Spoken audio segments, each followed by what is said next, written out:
All right. Hello, folks. Welcome to a Blazor Power Hour. First of all, let me apologize a little bit. I am still a little congested from a head cold, so my voice is a little scratchy. Just a little heads up there. Today, we're going to look at a recap of some of the things that came with our Telerik release. There was a lot of stuff in the webinar that we covered at like warp speed. So I want to kind of deep dive into a couple things today. So one of the things was a lot of tooling came out with the latest release. And I'm going to go ahead and share my screen here so we can take a look at some of the highlights. So we have the new file manager. We probably won't get into that one. That one's a little complex for an hour show, but it is really cool. Might take a look at the filter UI if we get a few seconds for that. Floating labels, a little self-explanatory, not much to see there. Split button, again, pretty simple stuff. We could talk a little bit about debounce delay. That's a really important one. If you didn't see it, I actually have a clip that I can play here. This is kind of like a promo reel for that feature. Let me cue that up for you guys. I'll try to get my speaking voice in order here. In Telerik UI for Blazor 3.2.0, we added a debounce delay property to many of our UI components. This is to help you avoid unnecessary API requests. For example, in this combo box, when we begin typing the word Honda, for each keystroke, we're making an unnecessary API call. To resolve this issue, we'll increase the debounce delay time to something like 600 milliseconds. This will give a brief pause after the user types before the API is called, saving us from those unnecessary server requests.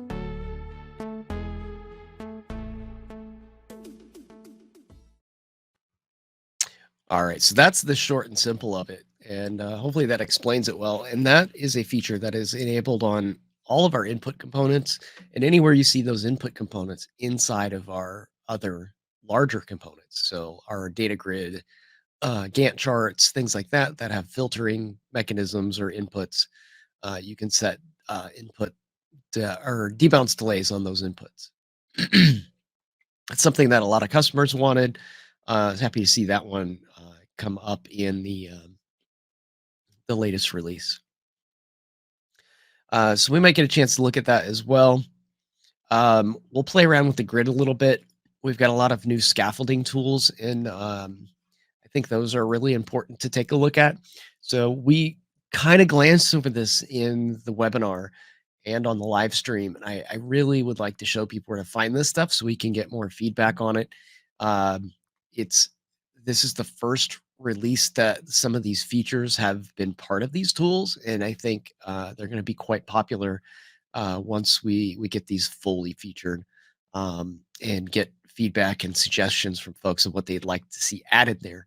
So this is meant to be like a productivity tooling thing. If you want to grab these, we do have plugins for both Visual Studio and Visual Studio Code. Visual Studio Code is a little bit ahead. I'm going to go out on a limb here and say that it's probably ahead of the Visual Studio tooling, just because Visual Studio Code seems to be easier to develop for. Yeah, Visual Studio Code is quite extensible. Visual Studio has its quirks. It's much more complex than Visual Studio Code. The model seems to be different for creating these plugins, so we're a little bit ahead. We've got code snippets and scaffolding tools, and there are some wizards that you'll find across both Visual Studio and Visual Studio Code as well. So we'll take a look at those. First thing, let's pull up Visual Studio, or sorry, Visual Studio Code. And I'll show you where to find these tools from Visual Studio Code, and then I'll show you where to find them on the Visual Studio Marketplace as well. So if you go over to your toolbar on the side and look under extensions, you can just type in the word Telerik here, and you'll see there are two different extensions that are, quote, productivity tools. We have the Telerik UI for ASP.NET Core productivity tools. that has many of the same features that I'm going to show you today, but it's focused on MVC, so creating views in MVC and spinning up HTML helpers, tag helpers, that sort of thing. Uh, Telerik UI for Blazor productivity tools. We are on the Blazor Power Hour. We're going to talk about this one. So if you haven't installed this yet and you already have the Telerik components, even if they're trial, you can still use these tools. So if you have the Telerik UI for Blazor free trial or the paid product, make sure you install this in Visual Studio Code and you'll get the features that I'm about to show you. So I've got a little application here. I'll show you how I created this. So let's go ahead and actually start a new window. Let's see here. Close this folder. That should give us a nice fresh new window here. By the way, the theme I'm using here is the or the Code It Live theme. If you want to check that out, you can find it here. If you type in Code It Live in your extension marketplace, you can grab that right from there. I also said I would show you how to find these in the Visual Studio marketplace. So if you want to grab any of these just from the web, you can go to Visual Studio. Actually, it's marketplace.visualstudio.com. That should take you there. And then up at the top here, you're going to want to look for the Visual Studio Code toggles. And I just realized I'm not quite zoomed in all the way. Let me make sure I've got my screen resolution set properly for the stream here so everybody can read the screen. So I think I'm at ultra high definition here. Let me roll this back to the 1920 by 1080. That should give us full resolution. That should be better for the stream. And you should be able to see this nice and easy. So Visual Studio Code, either one of these that you want to install are extensions for, you can find them in there. There's a lot of a lot of extensions for Visual Studio for all our different products, going all the way back to Ajax. We've been building these things for quite some time. And then Visual Studio Code, we've got these as well. We've got them for Angular and some other things as well, but this is the one we're focused on here. Telerik UI for Blazor productivity tools. So we've got that installed already on my instance here. I don't need to install it again. So I want to create a brand new Blazor project. Now, if you're going to create a Blazor project from Visual Studio Code, whether you're on Linux or on Mac or on PC, Visual Studio Code, I don't believe has a template for Blazor like Visual Studio does. So what you normally do is drop down to the command line, whether you just jump into like PowerShell or let's see if I can find the right hotkey here. There we go. Jump into terminal down here at the bottom. And in this terminal, you'd say .NET new, and you would put in the parameters for a Blazor template in Visual or in the command line. I personally like to stay out of the command line if I can. So by all means, I'm going to do that, and I'm going to hit Control-Shift-P. On PC anyway, it's Control-Shift-P. I don't know what it is out there in Mac land. Probably Command-Shift-P. And you'll see that there are some things in here with our brand on it. So if I say Telerik, I have the Telerik UI for Blazor Wizard launch.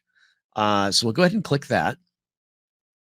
And inside this wizard is our new project template. So we can go in here and give it a name. So I'll call this Code It Live. We'll go ahead and tack like the date onto the end of it there, just so I know where it came from. I'm going to copy this. I'm going to put the path the same as well. So we'll go ahead over to our source folder here. I've got actually repos for .NET 6 over here. And then let's create a new folder for that so it doesn't get dumped right there in the directory. And we'll put it in the folder with the same name as the project. And then in here, like I said, if you're using the trial version, you can totally use this tool. So you can toggle between a paid and trial version. And this light mode, I think, is a little bit too much for me. So I'm going to go ahead and set our theme color to dark here. That's easier on whoops. That's easier on my eyes. I like that better. So I can toggle this between paid and trial, and there's really a very minimal change between those two things as far as the template is concerned. So what it's going to do is there are different NuGet packages that it will reference, and it basically appends the suffix .trial onto the end of the package names and the JavaScript files that are used for the application. So if you do upgrade to a paid version, all you have to do is go in and find those NuGet package references and the JavaScript references and remove that suffix off the end, and you will have converted the project back to a paid um, version of the product. So that's pretty easy. Oh, recap rip. Oh no, I'm showing things I didn't show on the webinar. So you could stick around if you'd like. If not, that's okay too. We'll be back next week with some Maui stuff. So that'll be fun. I'll have Sam Basu back with me next week. We'll start diving into Maui a little bit. Sam's off today. Otherwise, we'd be jumping into it now. But with my current little cold sniffle situation, it's probably a good idea we didn't do it today. So I'm going to select project type here. You can do Blazor WebAssembly. You can do Blazor Server. I'm going to do Blazor WebAssembly, and we can hit our .NET 6 um, uh, framework version. Down here, we can add different things to our project. So we can add a dashboard view, a form view, charts, grid, that sort of thing. I'll actually leave out the grid because I'm going to build a grid with some other tools here in a second.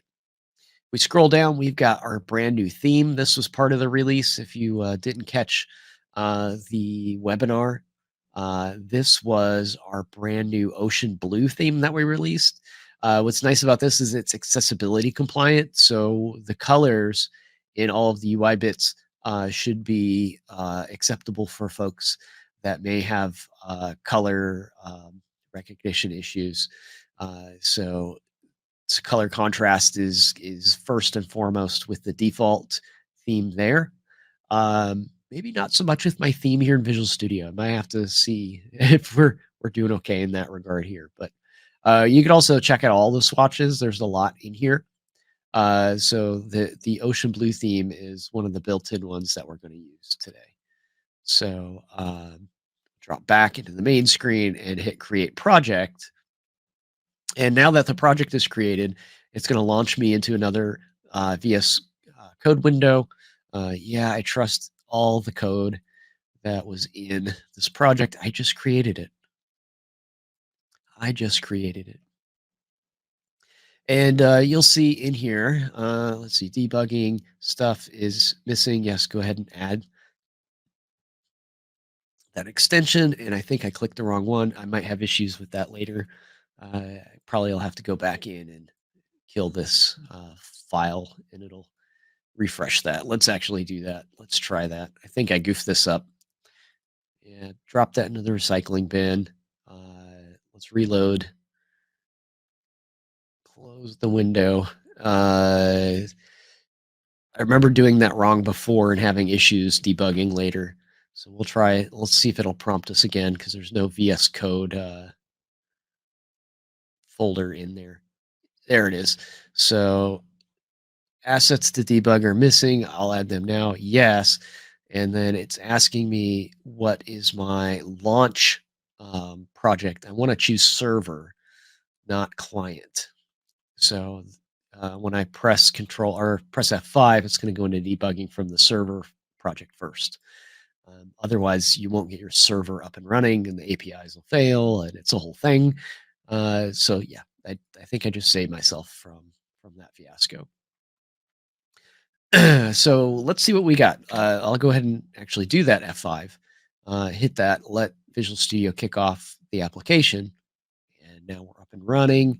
We're doing some compiling. This is the first compile, so it's going to take a couple seconds.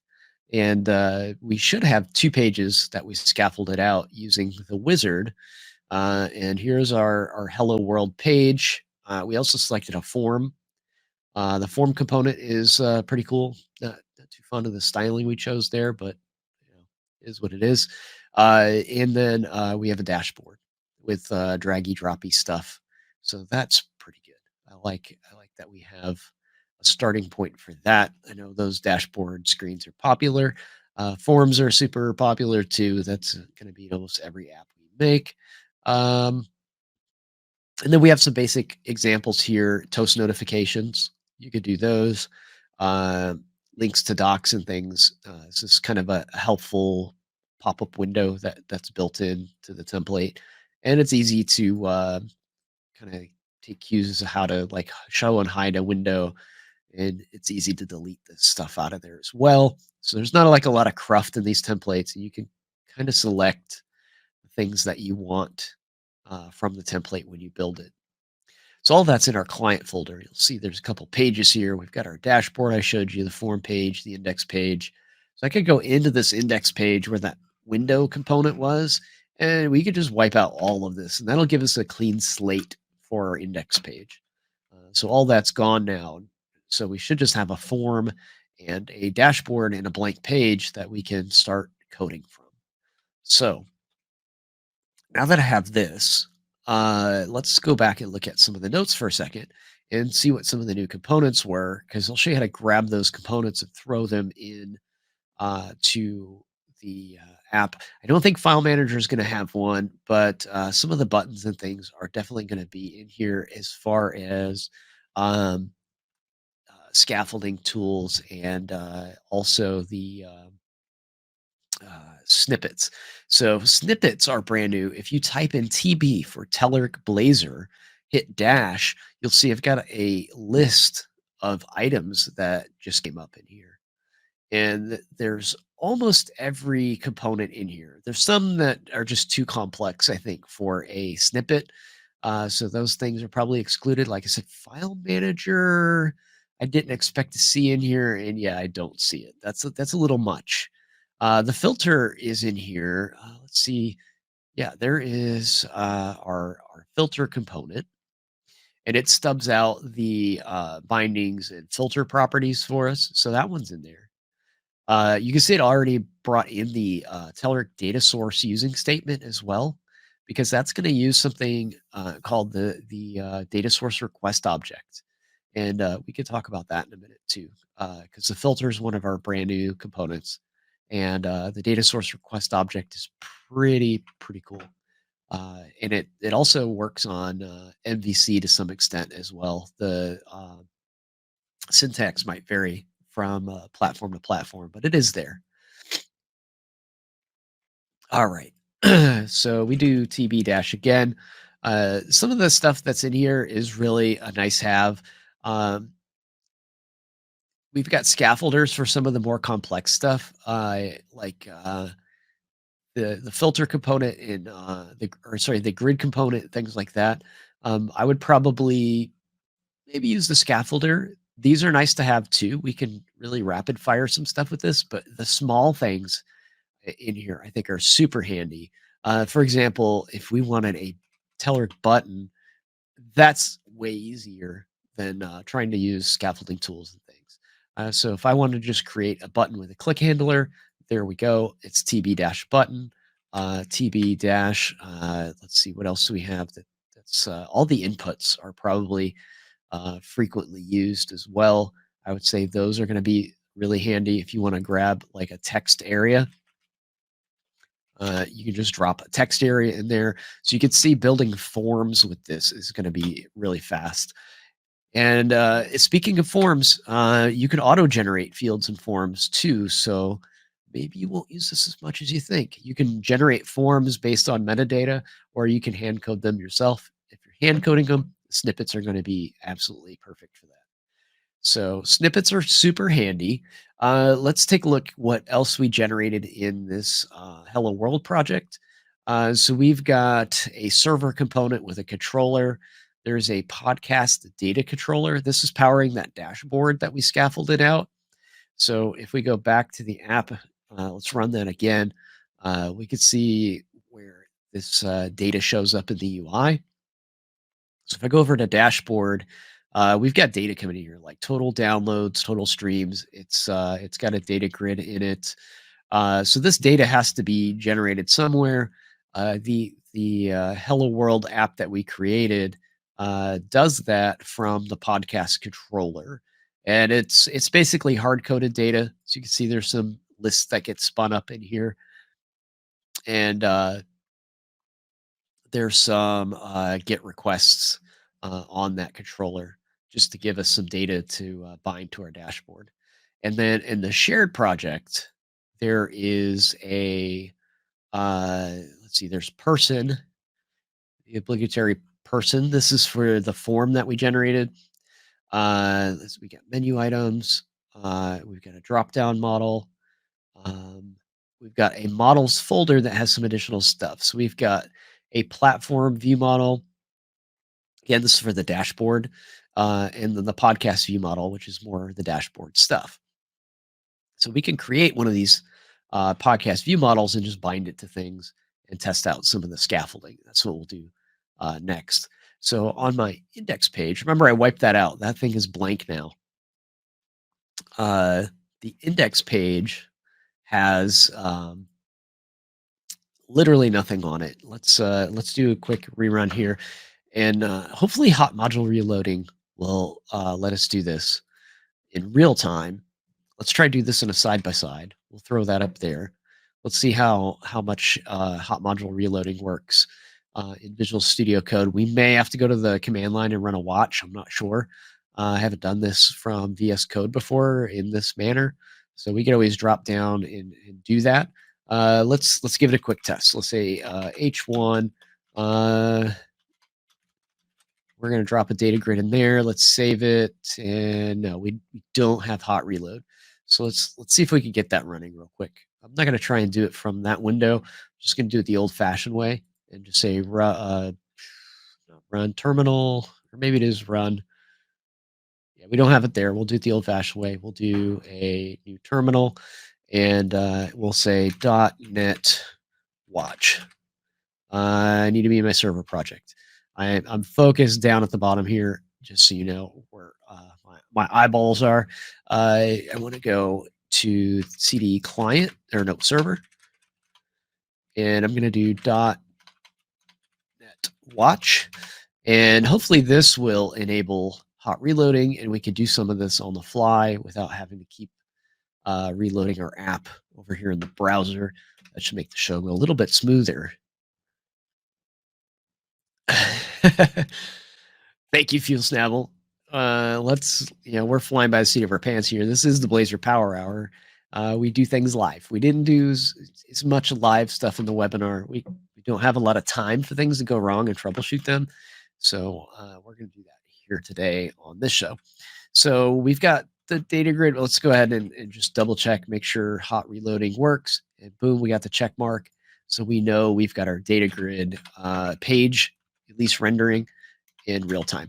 So scaffolding tools. Let's talk about scaffolding tools. How do I get to those scaffolding tools inside of Visual Studio Code?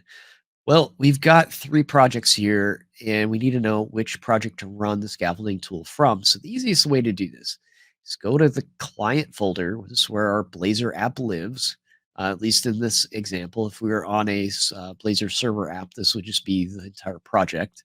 But the CS proj file where our UI exists, that's where we want to be. I'm going to right click on the CS proj file, and you'll see a new Telerik UI for Blazor project item is in here. So I'm going to go ahead and toss that into this window here. And I've got the project generator, the scaffolding tools. You can see it found the path of that project, and we have lots of options for scaffolding. So I'm going to select the grid. This is going to give me a Telerik grid page. Let's see. Let's call this the podcast grid page. Data binding. It's giving me a model placeholder. And this would be fine if I didn't already have a model. I could just use this to scaffold out a template, really. What's nice about these scaffolders, I like the direction that we chose here. We've done scaffolding in the past that is driven from code that is in your project. And I've seen those things kind of break down pretty easily. So what in the past, what you do with some of this stuff is you'd have to compile your application, and then we would use reflection to go in and look at certain objects and try to scaffold based on a model rather than just scaffold the code and help you fill in the blanks. I like the code generation stuff better than the true scaffolding. I think true like quote scaffolding gets in the way. I like the code generation features better myself as being, maybe this is a little more of a intermediate developer level type of thing that I like this more. If you're a beginner, you want things kind of created for you. You don't want to write a lot of code yourself. This is a happy medium for me. So I know I need the code written. I want it generated for me, so I don't have to write the basic stuff, the wiring up of things. But I don't want a whole bunch of code that was created from magic. I want to know where this stuff's coming from. It's also a one-way generation tool. So once it's generated, it's generated. You're not going to go back in and get the screen again and be able to tweak it. That stuff again falls apart very easily. It's a very brittle model of being able to generate code in that fashion. So happy to see the tools the way they are. I like this style of code gen. So data binding, we have a model. Let's go ahead and plug our own model in rather than just generating a placeholder. So again, in the server or the shared app under models, I have a podcast view model. So we're going to use the podcast view model here. Uh, podcast, podcast view model. You don't get a lot of help with misspelling things, so make sure you spell that right. So I could go in and specify what columns I want to add to this. What's nice about our grid, though, is it can auto-generate columns, and I could go back and add these specifically later if I want to, but I'm not going to do that. I'm going to go ahead and let it auto-generate these.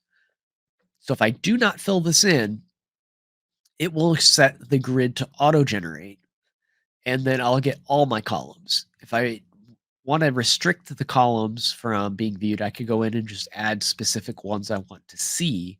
So I'd come into, say, the podcast view model and say, I only want to see name, download, and streams. And then all this other stuff we can ignore.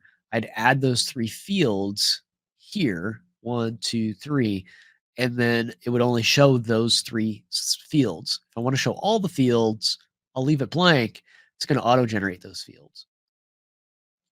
We can set selection mode here as well. We'll go ahead and leave that on single. We'll see what that generates out for us.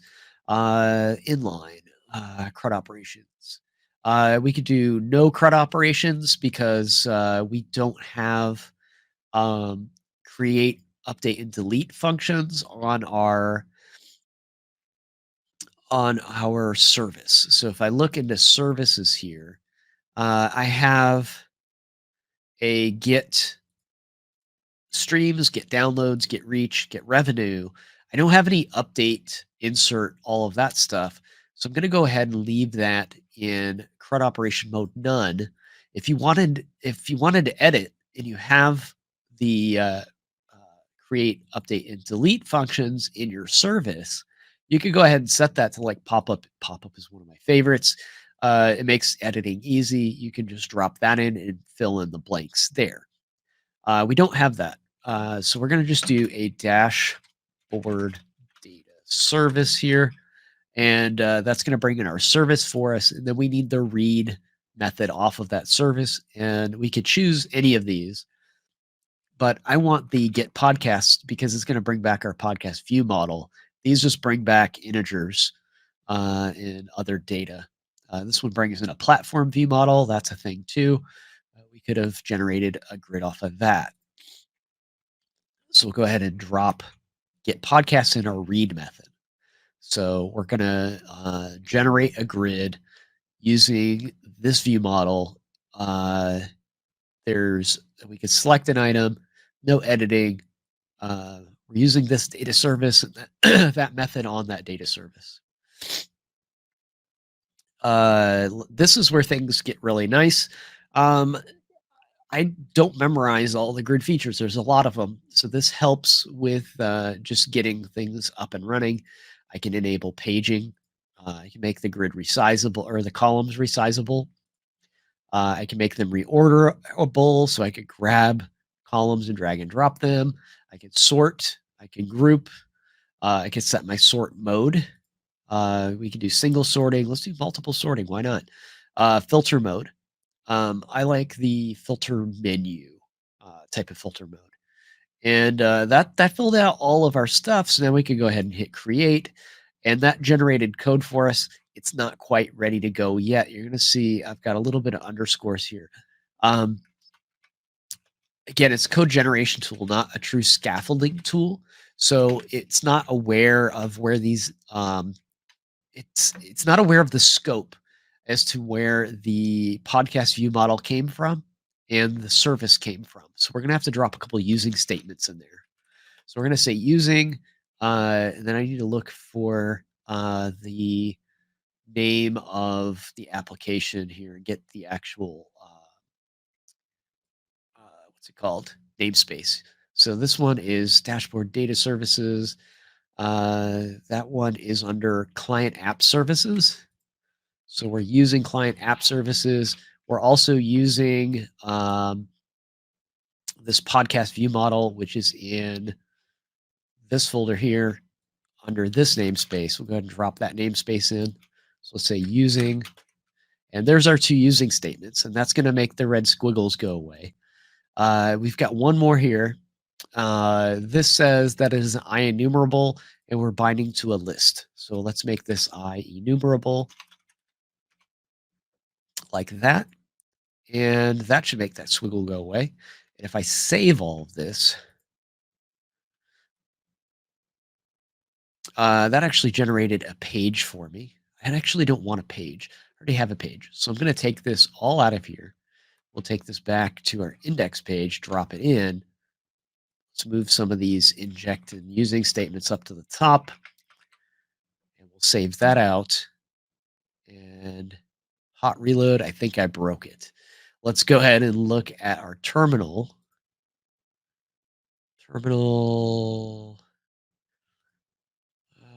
This is there.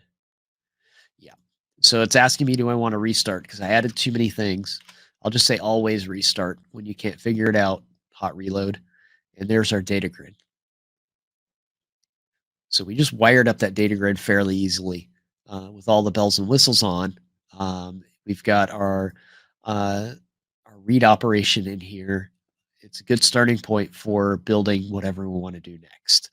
So we can just generate these data grids. Don't save that one. I don't need this scaffolded piece anymore. We'll go ahead and ditch that. And here's our app. And we have filtering enabled. So we could filter those rows. We could sort them. We can multi-sort as well. This is the first item that's sorted. That's the second and third. So we can do multi-column sorting. We can drag these columns around because we enabled that. We can group them as well. It's probably not a good one to group by. Let's group by device. That's a smarter one to group by. So we can see all the Android and iOS devices that our podcasts were listened on. All that was just created out of the scaffolding tool. That is too nice, too convenient, too easy for me. Hey, Aztec Consulting, how are you doing? I just saw your message, by the way, earlier. Um, Apparently, this wasn't working for you, but it works for me. I don't know why it wasn't working, but this demos page, if you launch it in the Telerik, launch in edit Telerik REPL, it does come up for me. I'm using Firefox in this instance, but I did it in Chrome as well. Looks like it's okay. Maybe it was something that was cached. Try clearing your cache if it's not working for you still. I know some of the DLLs and things can get cached by accident sometimes, and that could cause issues. So we've got our scaffolder here. We've um, we were able to scaffold out that data grid, and that worked out well. So one of the things we didn't get to dive into too much is our data grids, our filter component that's brand new, and some of our other UI components use something called the data source request object. And this thing is really cool. I talk about it every now and then just to refresh people that haven't seen it or heard of it before. And I apologize, I'm trying to find the window I had open. I might have closed it. That's okay. We can go back to demos.telerik.com and look for it. So if I go to the demo page here and, not file manager, I want to go into the new filter component.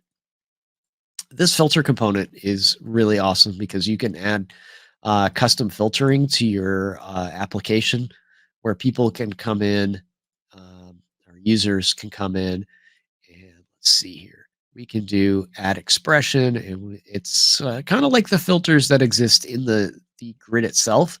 This is actually not part of the grid, so we can put a different UI on the output down here.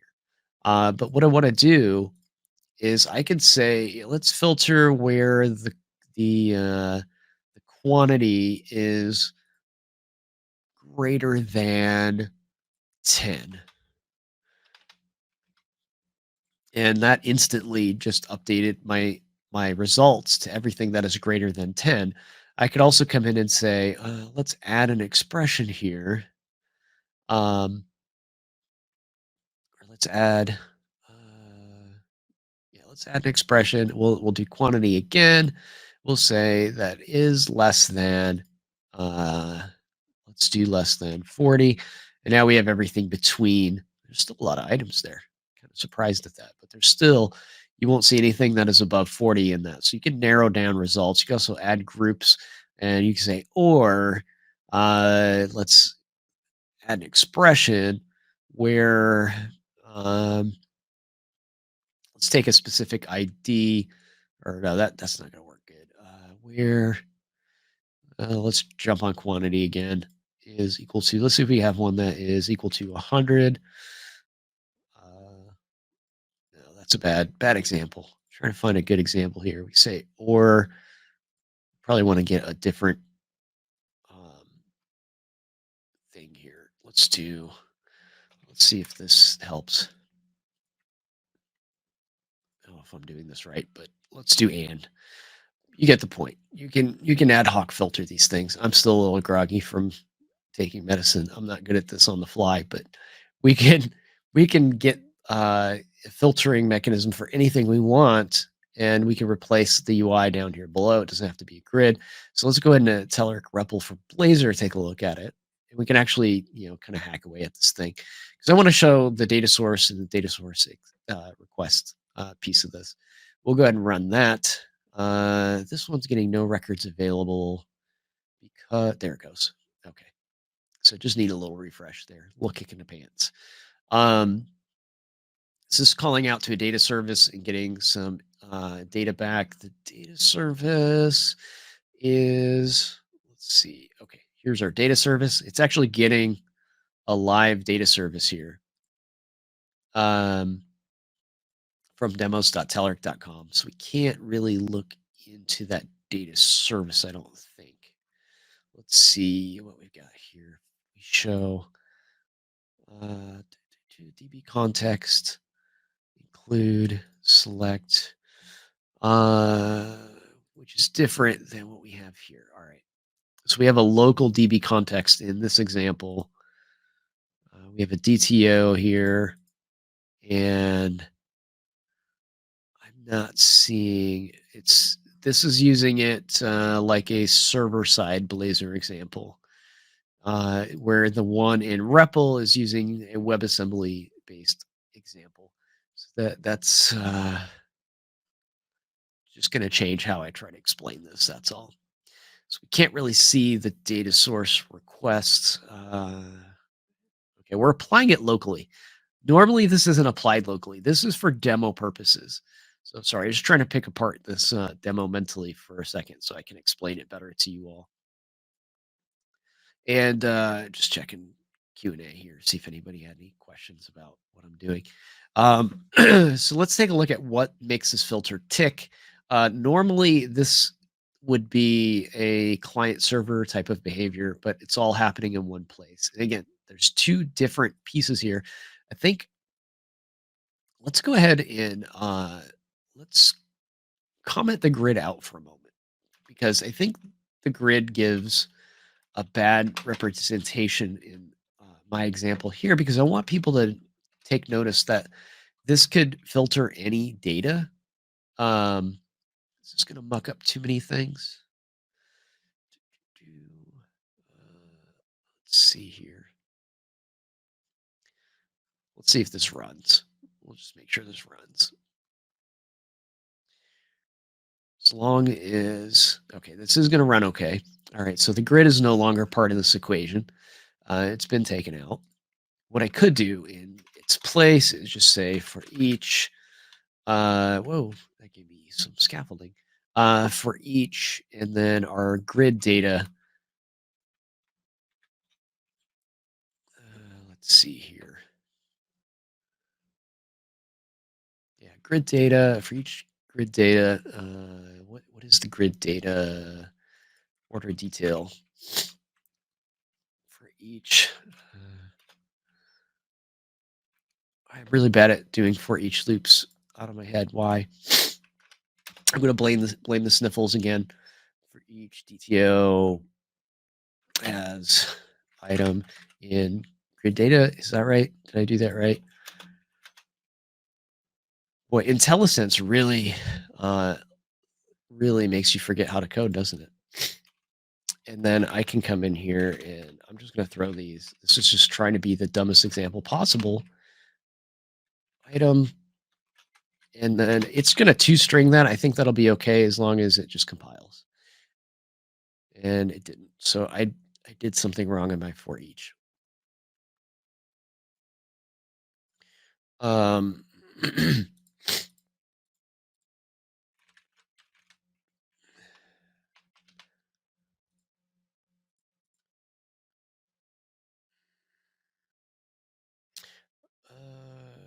I hate to draw a blank like this. Jeez.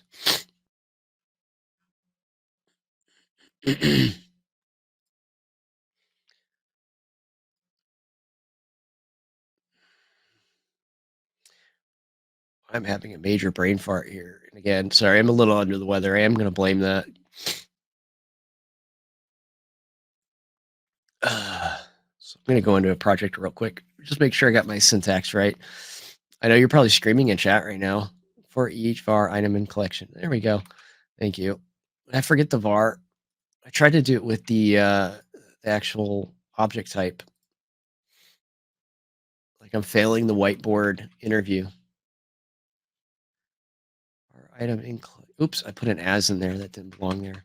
Am I like reverting back to VB in my sickness, in my fever dream here? That's what I did. Okay, so you can see it's filtering and just writing those items out, and then we'll just throw the ID out there just for better output. Do I not have an ID? I don't have an ID here. What? Let's see. Field. Oh, it's order ID. Order ID.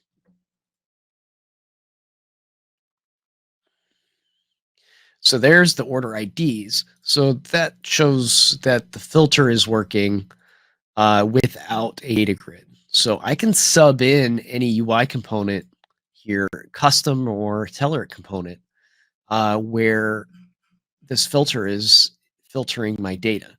So I can do this ad hoc filtering on anything. So that's really awesome. Um, it's a very powerful tool. So if I bring my data grid back, again, I was just wanting to show that this is not part of the data grid anymore. This is its own filtering mechanism. We could put cards in there. We could put, um, like I said, a custom UI component in there. We could put any kind of data bound thing in there that we want, or we could just loop over the results of that filter. The magic behind it is down here. So in our data grids and in the filter component, we have something called the data source request object. The data source request object is, let's see if I can intercept this. Let's try. I hope I have this installed. Let's see if I have Fiddler Everywhere installed. I had to reboot my machine a couple months ago, and some stuff didn't get reinstalled. But if we do install, yeah, I don't remember what account I I used here, so I won't be able to do that right this minute. You can actually see this going out. Let's try doing this in the old-fashioned way. We'll just do an inspect here, and we'll do network traffic. Um, and then let's try to change an item and see if we get. If this isn't going to do a. It should do an HTTP request on each one of these. I thought so. Let's try to clear this. Clear. And if I take one off, why am I not seeing another request come in? Let's take a look at the code and find out why. I wanted to catch. Oh, that's right, because the data source request isn't getting transferred in this example. It does one initial call. This is not the normal behavior for this. One initial call to this endpoint.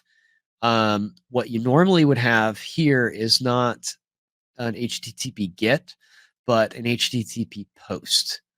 And you would pass the data source request to the server. This is simplified, so it runs here in Blazor REPL. That's why we're not seeing it in the browser. The data source request, when it gets serialized, what you'll see is the serialized version of it will say something like, I'll just kind of try to pseudocode this out here. The JSON response will look something like this, and it'll say group groupings or something like that. And there's going to be a set of groups under here if there's any groups. And then there's going to be there will be a page, and it'll give you like the page number, that sort of thing. So it's all the metadata from the filters that exist here. So that is going to get shipped off to the server. The server is going to get that data source request object. So at this point, this would be the server part here. Server gets the data. So we call an HTTP post. We give it this object here. It comes in the server. The server applies it to our DB context. So this would actually look like this. It would say DB context dot podcast data or whatever it is. Just say date, yeah, table name dot to data source result, data source request, like that. This is what the line on the server would look like. You're going to take your database, you're going to specify the table you're trying to filter, and then throw this DB to data source result request against it. So this is an extension method on iQueryable, and it is going to then Entity Framework can analyze that uh, the expression tree that comes back from this method and apply it to that table and create a SQL query based on that expression tree. This is the way that Entity Framework was designed to operate. So this is not doing anything outside the norms of Entity Framework. This is just leveraging the technology that is there in Entity Framework. So this is going to convert that to a SQL query if you're running it against the iQueryable. Then you send that data back down the wire to the data grid. So you do your HTTP request uh, or response. So the server generates a response, and you return from the server the JSON data as the data source result um, from this line. And then back on the client, you apply that data back to the data grid. So this is the life cycle of it. So you apply the filter, you generate the data source request, which just consumes anything that's in the filter component, sends it off to the server through a post method, HTTP post. So you do that here, HTTP client dot post as JSON async, something like that. Um, then the server gets it, processes it, sends it to Entity Framework. The data comes back, it gets back applied back to the data grid. And when you do that, you get the results from the data grid or the data source that are filtered. Then you can come in and apply that to whatever you want. In this case, we put it in a data grid. Again, you could do that to anything now that the filtering is outside of the component. So that's the long version, but hopefully a important version that will help you if you want to use that data grid component. Oh, you turn off your IntelliSense so you can be a programming guru that doesn't forget the word "as" in your for each statement. Fair enough.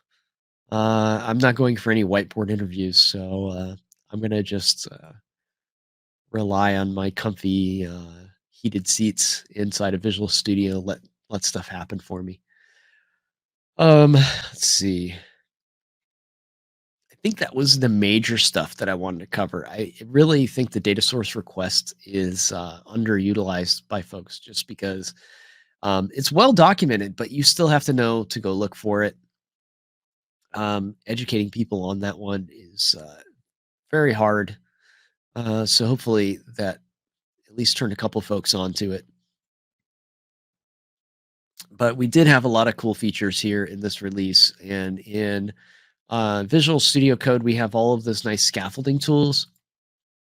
And I didn't get into it here on the stream. We did a whole stream about this on Monday, so I didn't want to get back into it again. But we will just glance over it here for just a moment while we have a few minutes left. We do have snippets and scaffolding inside of Telerik REPL for Blazor as well. So if you want to just easily create any of these items, you can. Um, I did this one and failed on the live stream the other day. The barcode, you can just drag and drop, or you can double click the barcode. The value I gave was a bad one. I guess the string has to be formatted. It's a string, but it has to be numeric because barcodes.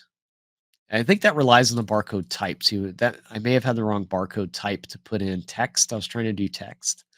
I don't know what barcode types support text, and I probably goofed it up there. But just that easy, I can add things to the output here. Um, you could even go wild with this, and you could create a grid template, um, row template, and you could put barcodes right inside of the data grid. So if you had something on the shop floor and you wanted people to be able to just, like, walk up and scan an item off the screen, you could do that. You could do that so easy, and you could prototype it all out right here in the REPL for Blazor. So the tools are getting pretty advanced here. We're going to keep adding to this stuff. So we're looking for feedback on all of it. So if you go to feedback.telerik.com, let us know what you want to see in these scaffolding tools, in the snippets. If there's anything we're missing or if something's bugged out or whatever, it is a brand new release. There might be a few things in there that aren't perfect. Let us know so we can fix those and make them perfect. The team's really great at taking in constructive feedback and making the product better. Uh, if they weren't, I would not be here. But we do have a fantastic team that listens to the customers and does things that they really want to see. And you'll see that in our product releases. There's a lot of stuff that came out, and there's this release that was highly requested from people that wanted these features. So let us know, and we will do our best to get those features added. So again, feedback.telerik.com is where you want to go if you want to see features that we don't have now. We do drop roadmaps here as well. I don't know. Let's see if we got anything on here that hasn't been released yet. We do have release dates of things that are coming. We do have a Fluent theme coming. If you're doing any of the Microsoft Fluent design system, that is something that is in the works. So people have been asking for this. Um, so that is something that is coming. That'll be a theme that you'll see soon. PDF viewer for Blazor is coming in the next release, our R2 release. So that's around November sometime. Dates are up here, I think. September. So around September, you'll see the PDF viewer, skeleton component. This is in Kendo UI. This is a really cool one. So as things load, you have an intelligent way to represent the shape of the thing that is loading. So when things load in a UI, like one of the things that's really annoying is say this item above here is still loading, and I'm trying to show you guys the skeleton thing here, and then this loads in, and then all of a sudden, we're pushed down here for some reason. Skeleton component's nice because you can throw this little placeholder in, and it's going to keep everything on the page from really shifting a lot. And Google actually looks at that page shifting stuff and will give you negative points on your search results for your page. If you're worried about that sort of thing, uh, you actually get dinged for that. So if like ads are loading, things like that, and like throwing the user down in the page from where they were looking, that's actually a bad thing, not only from a UX perspective, but a SEO's perspective as well. So these can be quite handy for a couple things.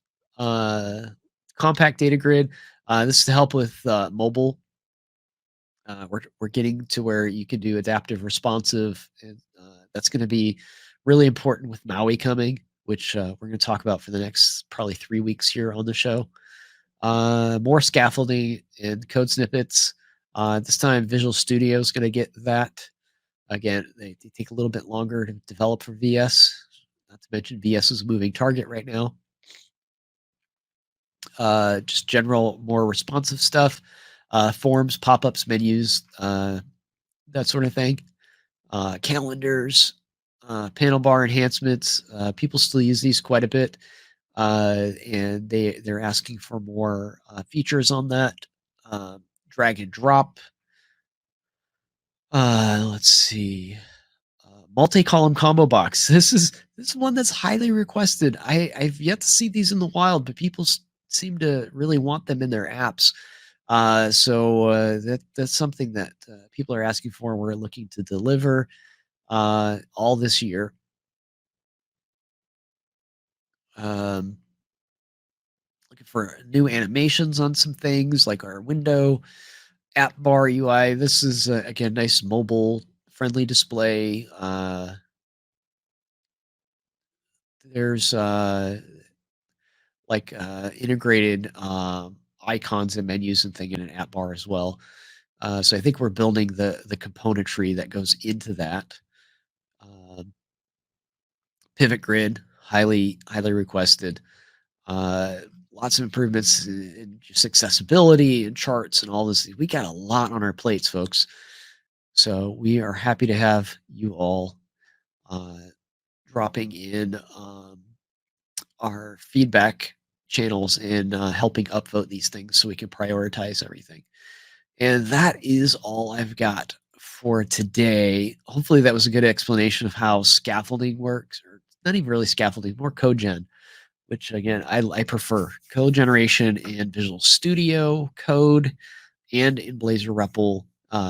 Snippets are there as well to get you guys moving fast and quick on your projects. Um, I'm a big fan of snippets. I don't like I said, I can't even write a for each loop from memory now because I just rely on the IDEs so much to do this stuff for us. So all right, welcome. We're just getting ready to leave. Sorry, you're coming in at the end here. But later this afternoon, I'm gonna do a nasally eat sleep code. We've got John Bristow back, and we're going to talk about some news. We're also going to do some interview shows on Eat Sleep Code. Finally, uh, it's something I used to do a while back, but the pandemic's kind of put a squash on it, and things are starting to be in person again. So we'll have some in person interviews back. So I'm seeing some of your comments come in on one system and not the other. Want to highlight these. Thank you. Blazor REPL is awesome. We love it. Busy streaming schedule coming up. Stay tuned in to Code It Live, and I will see you all soon. Take care.